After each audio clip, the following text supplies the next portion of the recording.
You know why you hate your job? You hate your job and you hate going there every day because you know that what you're doing doesn't align with who you are as a person. You're not in the right position. You've got natural gifts, talents, and abilities that you can't fully utilize because your boss, your job, or supervisor won't let you. And you may just be in the right industry, but you're not happy because you're in the wrong position. You see, in life, everyone has a place or a position where they add the most value. And right now, you're not happy because you're not in that place, you're not in that position, and you're not being allowed to utilize your natural gifts, talents, and abilities to achieve greatness. And that's a problem because you were born for greatness. So right now, you're not happy. Trust me, I know. I've been there before. And your unhappiness has very little to do with pay. So let's push pay aside. Push the money aside.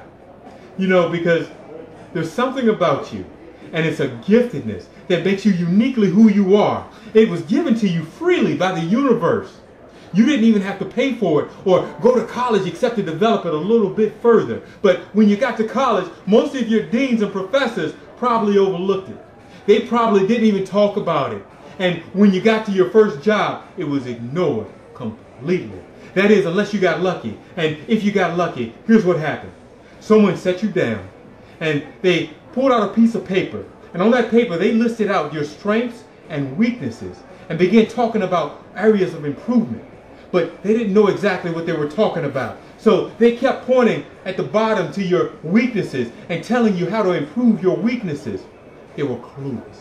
Listen to me. If you spend your day, if you spend all day working on your weaknesses and telling other people to do the same thing, you're going to lose. And someone else is going to surpass you and them simply because they're focusing more heavily at the top. They're focusing more heavily on their strengths than they are their weaknesses. It's the Pareto principle in action.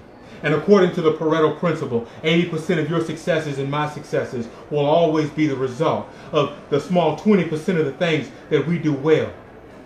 Now, according to Pareto, Pareto was an engineer and philosopher who figured this out a long time ago. And according to Pareto, if we focus more heavily on the things at the top of that list, and if we put people in positions that heavily rely upon their talents, skills, and abilities, the ones listed at the top of that list, it will have a tremendous impact on their success and happiness.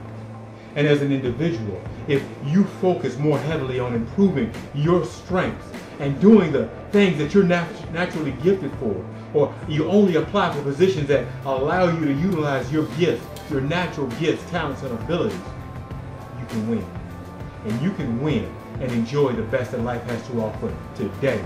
And here's how you do that. Make out a list of your own. List out your strengths and weaknesses.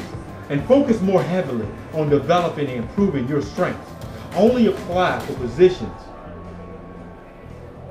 and play for teams that allow you to utilize your natural gifts, talents, and abilities to achieve greatness. And then learn to partner with good folks, good people whose strengths are your weaknesses. You do that and you'll succeed. And you'll succeed amazingly well. Until next time, friends.